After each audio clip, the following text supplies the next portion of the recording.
Primeira carta de Pedro, capítulo 2.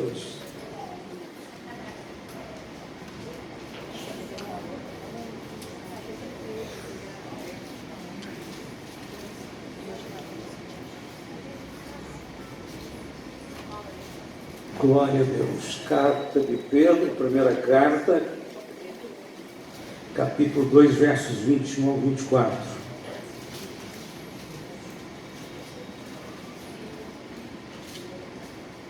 Vamos estar lendo. Porque para isso sois chamados, pois também Cristo padeceu por nós, deixando-nos o exemplo, para que sigais as suas pisadas, o qual não cometeu pecado, nem na sua boca se achou engano, o qual, quando o injuriavam, não injuriava, e quando padecia, não ameaçava, mas entregava-se àquele que julga justamente, levando ele mesmo em seu corpo os nossos pecados sobre o madeiro, para que, mortos para os pecados, pudéssemos viver para a justiça, e pelas suas feridas fostes sarados. Oremos mais uma vez. Querido Pai Celestial, clamamos a Ti em nome de Jesus, para que a Tua santa palavra prepare o nosso coração, crie, Senhor, o ambiente de temor e reverência diante da celebração da ceia do Senhor desta noite. Abençoe todos os meus queridos irmãos, vem estar aqui entre nós. Oramos, suplicamos em nome de Jesus. Amém e amém. Podem sentar. Eu já tenho pregado centenas de ceias, né? E sei que já falei sobre a morte de Jesus, sobre os seus mais variados aspectos, quer sejam aspectos doutrinários, teológicos, históricos, culturais, proféticos. Hoje eu quero relacionar a morte de Jesus com a vida cristã. Então eu quero que você me acompanhe atentamente. Aqui diz o seguinte: porque para isto sois chamados, pois também Cristo padeceu por nós, deixando-nos o exemplo, para que sigais as suas pisadas. Entende? Porque eu digo que é uma mensagem da cruz relacionada com a vida cristã. Se nós queremos um título, para isto sois chamados.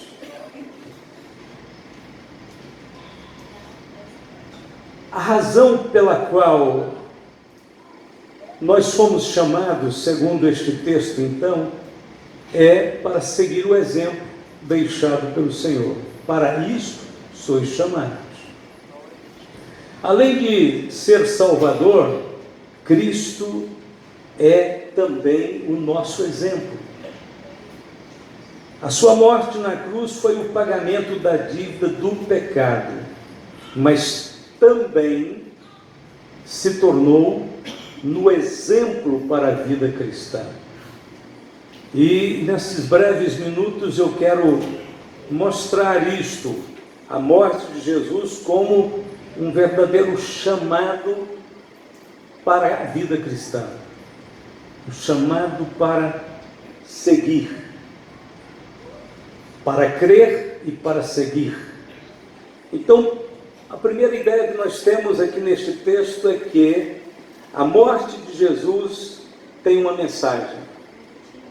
É um chamado à rendição. Agora, não apenas pensando no preço do pecado, na expiação, mas a vida cristã, a fé em Jesus Cristo, caminhar com Jesus Cristo, ele é pautado numa rendição, e a cruz é o máximo da rendição. Jesus, ao ir à cruz, ele estava rendendo-se completamente ao Pai. Quantos de nós, aliás, melhor pergunta, quanto de nós já pertence realmente a Deus. Quando a gente fala da cruz, a gente fala de uma entrega inteira, completa. Aí então a cruz agora, o chamado da cruz faz esse seguinte apelo, né? Quanto de nós pertence realmente a Deus agora, neste momento, no dia 5 de julho de 2025, quanto de nós, não importa quanto tempo você aceitou a Cristo, quanto de você já pertence realmente a Deus? A gente canta aquele hino lindo, eu gosto de cantar, eu acho lindo demais. Eu tudo entrego a Ti, eu tudo entregarei, eu tudo entregarei. E a gente fica emocionado, a gente fica super tocado por Deus, de saber que nós somos convocados a entregar-se a Deus. E a gente às vezes canta sem a menor consciência do quanto de nós de fato pertence a Deus, né? Ali a gente canta falando de eu tudo entrego, mas esse tudo, para chegar nele, eu ouso dizer que talvez a gente não fosse muito afoito em dizer esse tudo com muita facilidade, não. Será que tudo mesmo? Meu Deus, será que o Senhor tem tudo de mim mesmo? A Bíblia diz que enganoso é o nosso coração. Tem vezes que a gente tenta persuadir até a gente mesmo, né? Então nós temos muita dificuldade de admitir que ainda não, às vezes não entregamos tudo ao Senhor. E o chamado da cruz é um chamado à rendição.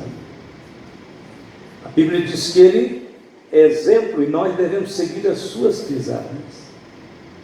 Independente agora de que a obra da cruz seja uma obra expiatória, ela é também uma obra que traz exemplo, modelo. Como é que eu sei que eu já sou totalmente do Senhor, integralmente, completamente?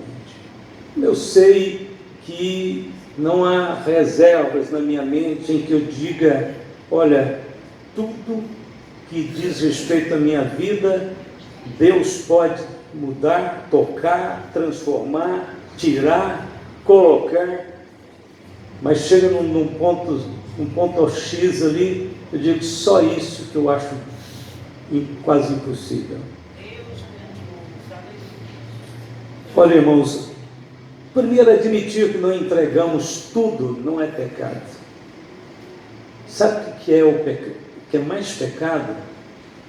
É mais pecado quando a gente bate o pé firme, dizendo que entregou tudo, quando não entregou. Porque quando a pessoa diz, não, eu tenho que entregar mais, eu tenho que me render mais a Deus, eu tenho que me dobrar mais diante do Senhor integralmente, você está admitindo que o processo de Deus na sua vida está aberto, que você aceita as transformações de Deus, o trabalho de Deus na sua vida, você permite ser transformado por Deus integralmente, você não põe obstáculos, você não estaca o pé, você não espirra no meio do caminho. A igreja de Jerusalém, amanhã começamos a estudar sobre ela.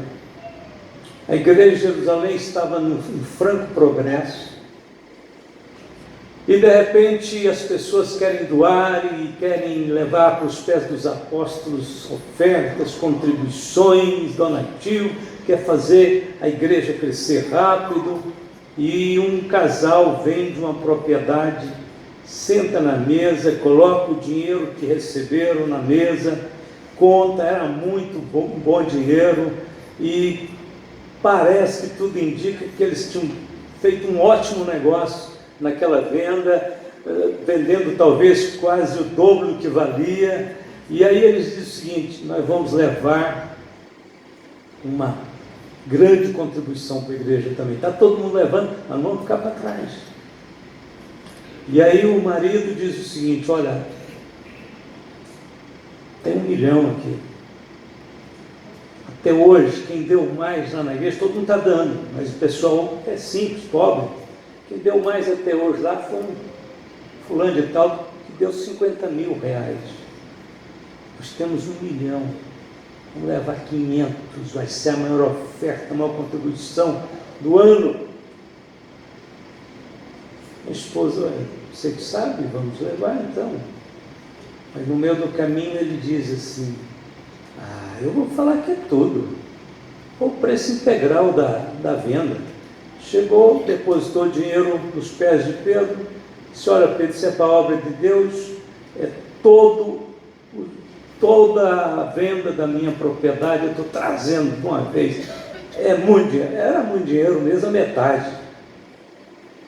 Então ele achou, achou que tinha o direito de dizer: não, isso é tudo.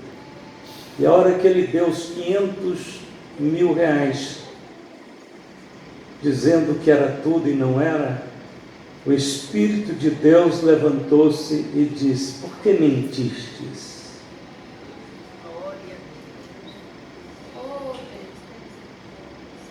Guardando esse dinheiro não era teu? Se você tivesse colocado lá na caixa de guardar os seus recursos, ficava tudo tão bem, tranquilo, porque era seu mesmo, ninguém está sendo obrigado a dar nada. Guardando-a ficava para ti, estava em teu poder, era tua. Mas trazendo para o altar do Senhor, dizendo que é tudo, quando na verdade não é tudo, você peca contra o Espírito Santo. Aí o homem que tinha ido sozinho fazer a oferta e a vantagem, parece que ainda não recebe um quebrantamento no espírito dele e morre. A Bíblia diz que foi Deus que matou ele, porque estava um perigo ali de um surto de mentira dentro da igreja. A esposa chega umas 3 horas depois e diz: cadê meu esposo? Saiu para trazer uma oferta aqui. Eu disse: espera aí, minha senhora, senta um minuto aqui. É verdade que vocês venderam a fazenda lá, o sítio lá, por 500 mil reais? Ela: sim, meu esposo ia trazer toda a venda. Ele diz: olha, os pés que sepultaram seu esposo está aqui, vai sepultar a senhora também. Foi 2 mortes que não teve velório. Morreram e foi sepultado na mesma hora. Caiu um temor na igreja. Qual era o pecado de Ananias? Ele estava dando mais que todo mundo. A oferta que ele estava levando era maior do que os outros crentes juntando tudo. É que ele estava dando a metade, falando que era tudo. A mensagem da cruz é a da rendição completa. Se a gente ainda não entregou tudo, irmãos, vamos ser honestos, né? Dizer: Senhor, eu ainda preciso entregar. Eu sei que eu já entreguei um pouco, mas não tudo. Eu sei que eu já fui um bom caminho nessa rendição, mas ainda falta muito. Então é só isso que o Espírito Santo quer, a honestidade em nosso coração. Eu não ainda sou como deveria ser. Jesus quer transformar-me inteiramente.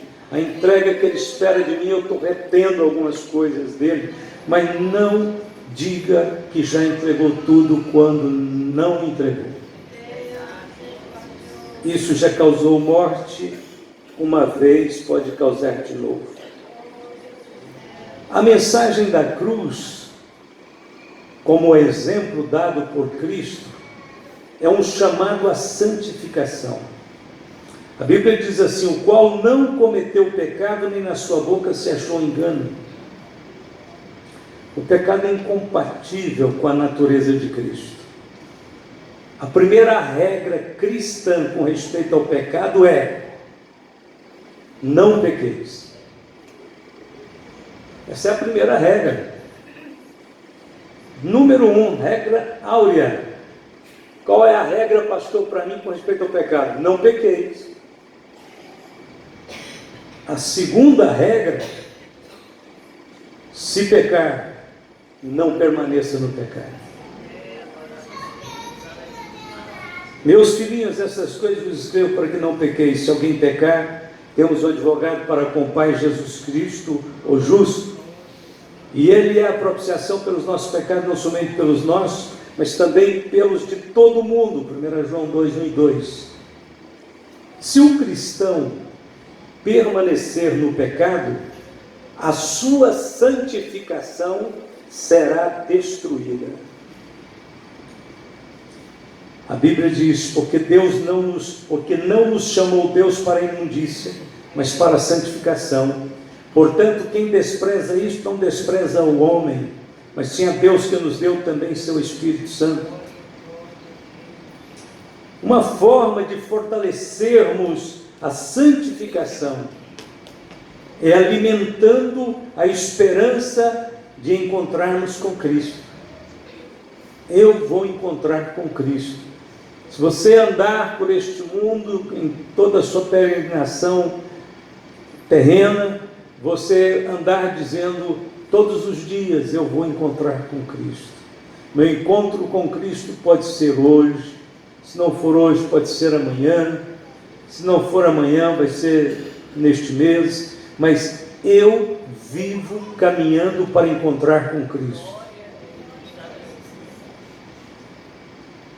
Se o modelo para o cristão é a santificação, então a esperança de encontrar com Cristo nos mantém puros. Agora, quando a esperança do cristão é só bens terrenos, só conquistas efêmeras aqui deste mundo, é só olhando para o horizontal aqui, ele nunca olha para cima, para o vertical, então ele não tem a base da esperança que gera santificação. Por quê? Porque não está lembrando nem que vai encontrar com Cristo. A Bíblia diz assim: mas sabemos que quando Ele se manifestar, seremos semelhantes a Ele, porque assim como o veremos.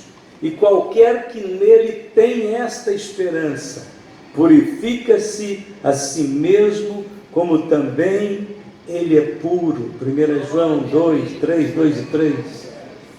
Então a santificação é um processo que precisa de ser motivado pela esperança de encontrar com Cristo.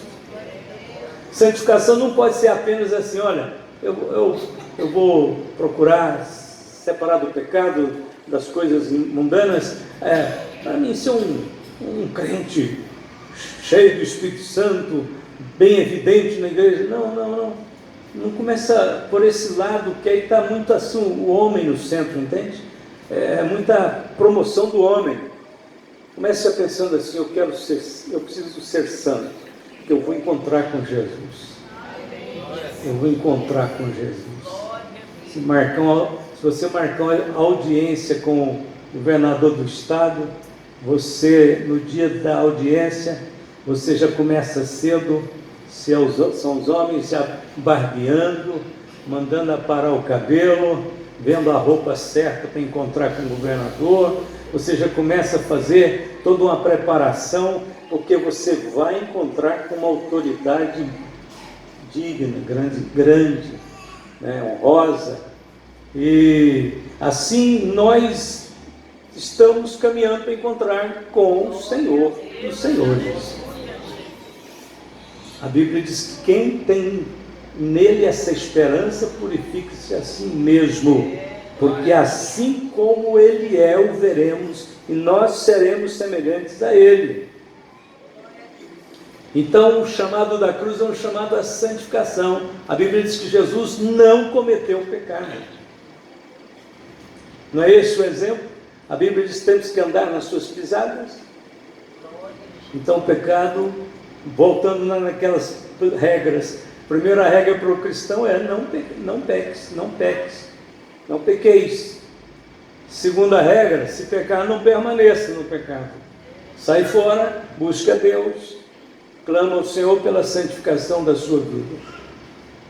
Já tem todos os recursos de Deus preparados para te purificar, se caso você cometer uma falha. Deus já preparou, o sangue de Jesus purifica de todo o pecado. Se confessarmos os pecados, se nós buscarmos a Deus, quebrantar, em corações quebrantados, Ele vem, purifica, perdoa, justifica. Glória a Deus. Terceiro chamado da cruz, é um chamado à dependência de Deus.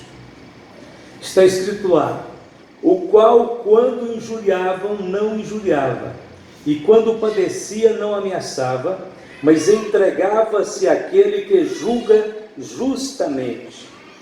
Este chamado nos desafia a confiar na reta justiça de Deus e nos convence a acreditar que Deus pode desenvolver um processo, um propósito maior dentro de situações totalmente injustas.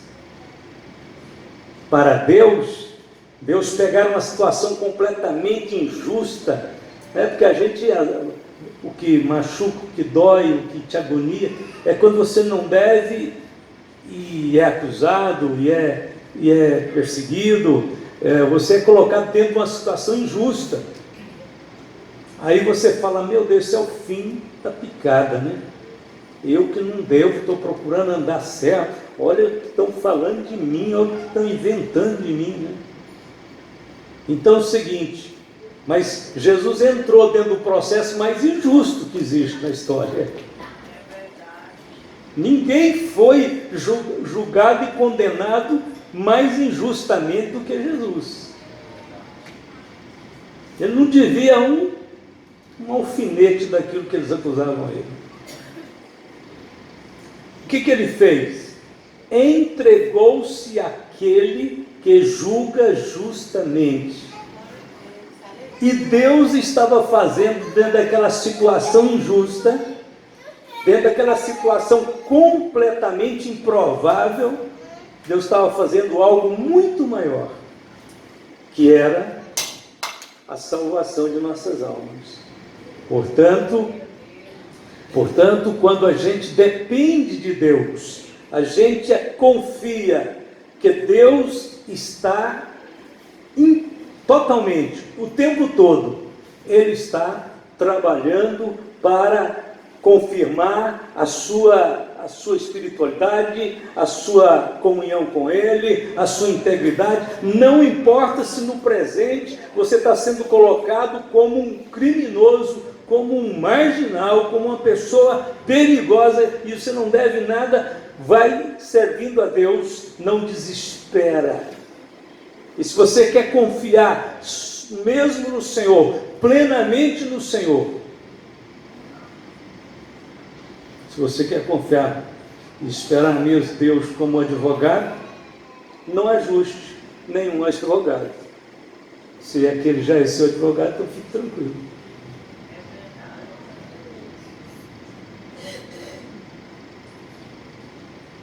Não, pastor, mas já estava prontinho aqui para contratar um profissional para fazer isso, porque eu não aceito esse tipo de coisa contra mim, porque isso depõe contra a minha vida, meu caráter, minha conduta.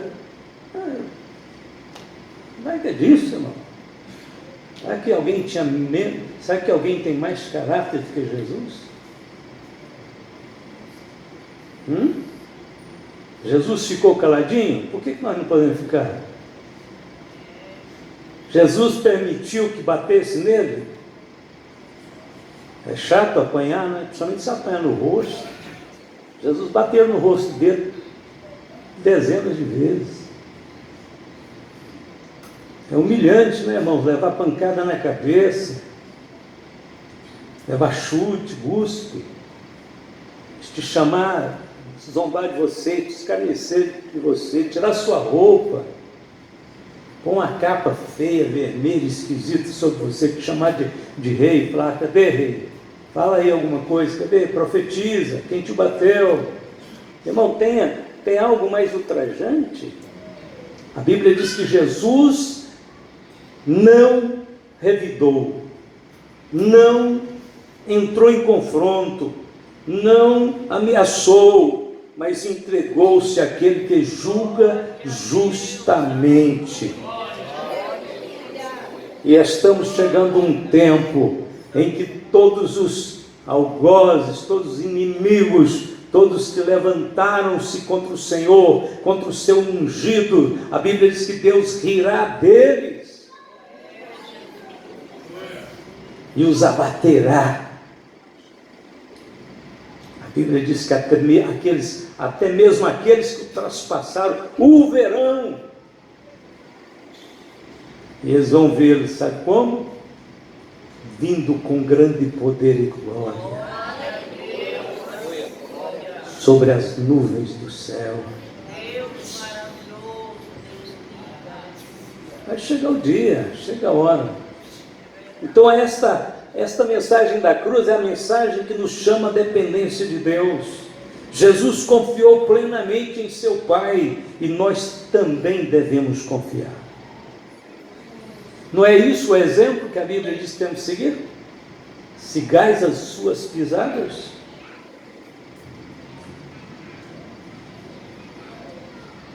Seguinte,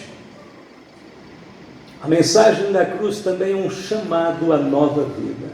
Que maravilha! Para que mortos para os pecados pudéssemos viver para a justiça. A morte de Jesus pôs fim ao longo ciclo da lei do pecado que perdurou desde o jardim do Éden até o Calvário. Após a morte de Cristo no Calvário, o que vem depois? O que vem depois é a nova vida. Porque a lei do Espírito de vida em Cristo Jesus me livrou da lei do pecado e da morte. Paulo entendeu perfeitamente este processo de morte e ressurreição. Ora, se já morremos com Cristo, cremos que também com Ele viveremos. Sabendo que, havendo Cristo ressuscitado dos mortos, já não morre, a morte não mais terá domínio sobre ele. Pois quanto a ter morrido de uma vez morreu para o pecado, mas quanto a viver, vive para Deus. Assim também vós considerai-vos como mortos para o pecado, mas vivos para Deus em Cristo Jesus, nosso Senhor. Romanos 6, de 8 a 11. Então o processo, a mensagem da cruz, anuncia, apela, é um chamado para a nova vida. Quem consegue passar por essa senda aqui, vai emergir lá na frente, com uma vida que ninguém mais pode rompê-la. A vida que procede da cruz, a vida que emana do Cristo vivo, aquele que morreu e ressuscitou. Ele garantiu aos seus discípulos: eu vivo naquele dia, eu vivo, e vós vivereis também. Vocês voltarão a se alegrar, porque viverão comigo, como eu vivo, vocês viverão. Então este é o chamado da cruz. Vamos para uma conclusão. O primeiro passo, então, de tudo isso, o primeiro passo é crer na morte de Jesus. Paulo diz: porque primeiramente vos entreguei o que também recebi, que Cristo morreu por nossos pecados segundo as Escrituras. Nós cremos. Sim, Cristo morreu por nossos pecados segundo as Escrituras. Amém? Glória a Deus. Segundo passo: aplicar o seu exemplo à nossa experiência diária. Assim também vós considerais como mortos para o pecado, mas vivos para Deus em Cristo Jesus, nosso Senhor. Lembrando que essa aplicação dessa obra grandiosa de Cristo, essa aplicação na nossa vida, passa pela rendição, santificação, dependência de Deus e nova vida. Neste caminho, nós encontramos o verdadeiro cristianismo.